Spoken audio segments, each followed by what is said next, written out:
Yeah, so we're Dragonland, mostly from Sweden, I should say. So it's me on vocals, and then we have Jesse and Olaf on guitars. We have Anders on bass guitar, and we have Elias, the magnificent keyboard player. And then there's also our Belgian drummer, Johan Nunes.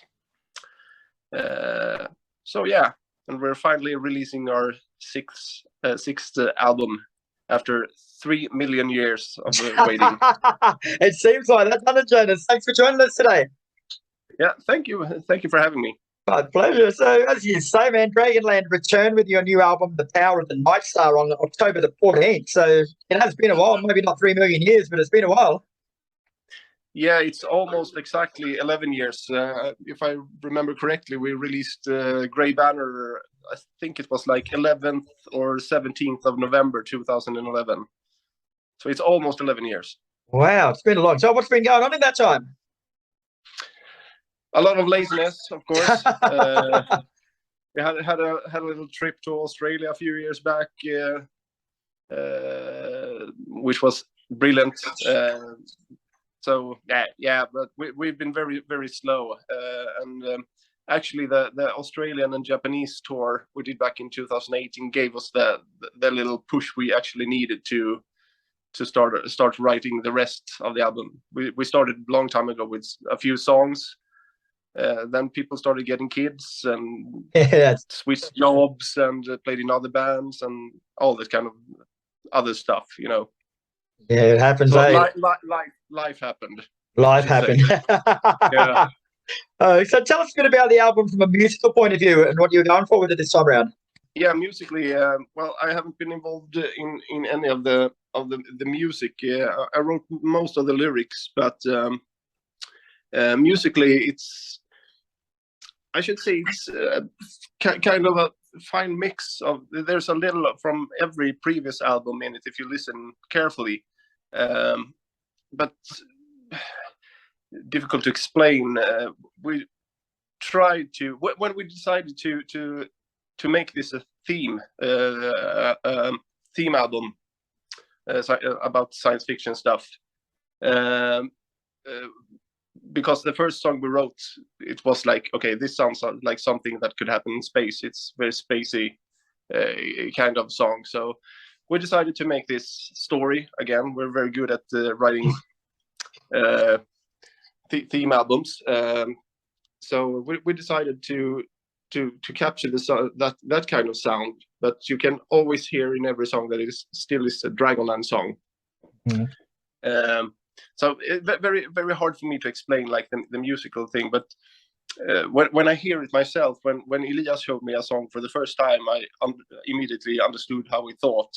Yeah. But I could never in a lifetime do it myself. That's true. But it was really cool because it reminded me a lot of the two first albums, because then we also decided that this is going to be a story, and every song is like a chapter in that story, sort of. So every song he wrote, I knew which part of the story it would fit into, sort of. So it was pretty easy for me to write the lyrics this time, because I knew how I wanted the story to unfold and how I wanted it to end. Mm-hmm. And he just inserted the music into it, sort of. Yeah, and I think he thought the other way around, actually. But, it worked out brilliantly. Oh, so what is that story? What story are we telling this time? I don't want to reveal too much. I think some of you guys out there already has a hunch, since 3 singles have been released, and the lyrics already are out there and the track list and so forth. But long story short, this is about an entire species of you name it. You don't know, actually, but the backstory is that they have they awake from hibernation in a big spaceship, actually. And the backstory is that they have been hunted by a more like aggressive species, if you will, and the aggressors of this story are actually very, very, very powerful, and they survive by taking other people's stuff, other species' stuff, actually. So this is basically a story of them trying to escape and live in peace somewhere. So the whole story is their flight throughout the universe to finally try to find some peace. And there's some twists and turns, and a very, very, very cool ending, which I'm very proud of. Yeah, cool. People are going to have a listen to find out then, aren't they? Yep. So Elias has been quoted as saying that the overall sound approach is a bit more cinematic than earlier releases. So how have you made it more cinematic? I would say it's all thanks to Elias.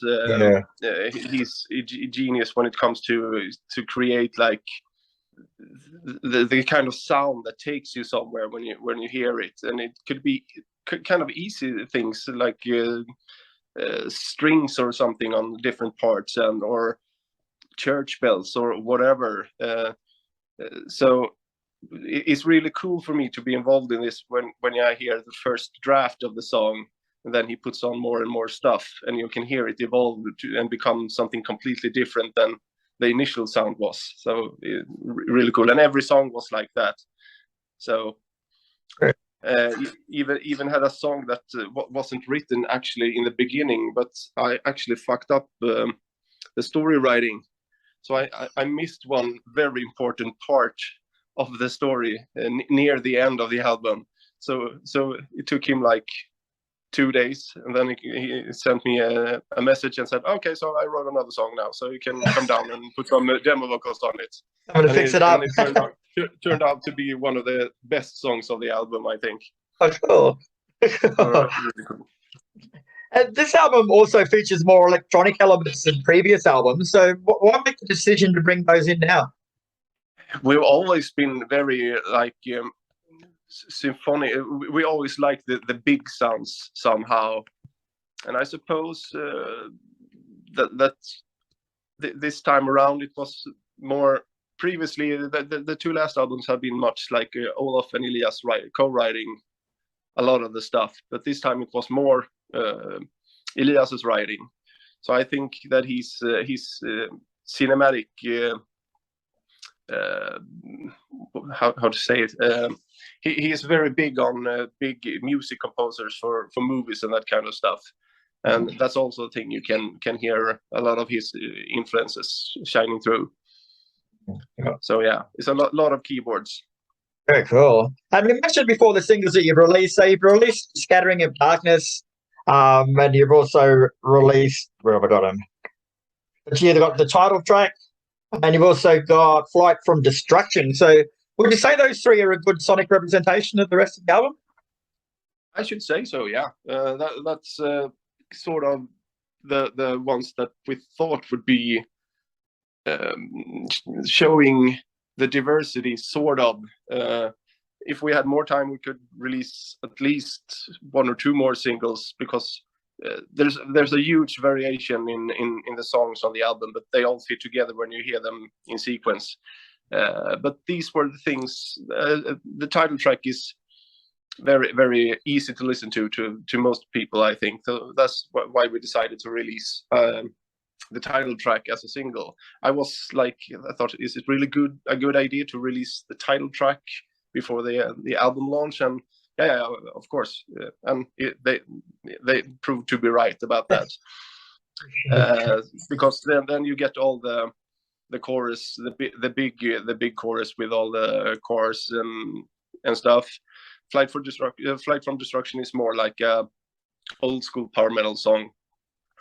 Scattering of Darkness is a little bit more progressive, not as fast, but we just wanted to show off what you can expect, but you can expect more than that as well.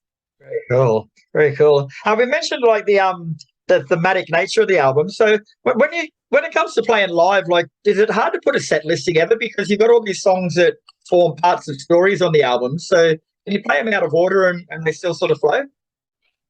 Yeah, we played a show last summer here in Sweden on a festival, and we tried out the 3 singles, and then we also had some of the older songs, and we just put them in the order that we think would fit the audience. So we couldn't just play all the fast songs and then 3 slow songs. So yeah, it doesn't really matter which order we put them in, I think, actually. Cool. So now the world started opening back up to touring and stuff, mate. Have you got any tours planned for the future? No, nothing planned yet. We have this festival in Denmark in April next year. That's the only thing that's booked. But we're talking to several people about things we want to do, and hopefully there might be some cool things happening for us and for other people as well, of course. Beautiful, mate. All right, Jonas. Well, thanks very much for your time, mate. Always a pleasure to speak with you. The Power of the Nightstar is out on October 14th. And like we say, it's been 11 years wait, but it's worth the wait. So best of luck, man. Thank you very much. And yeah, you're absolutely right. It'll be worth the wait. I don't think anyone's going to be disappointed.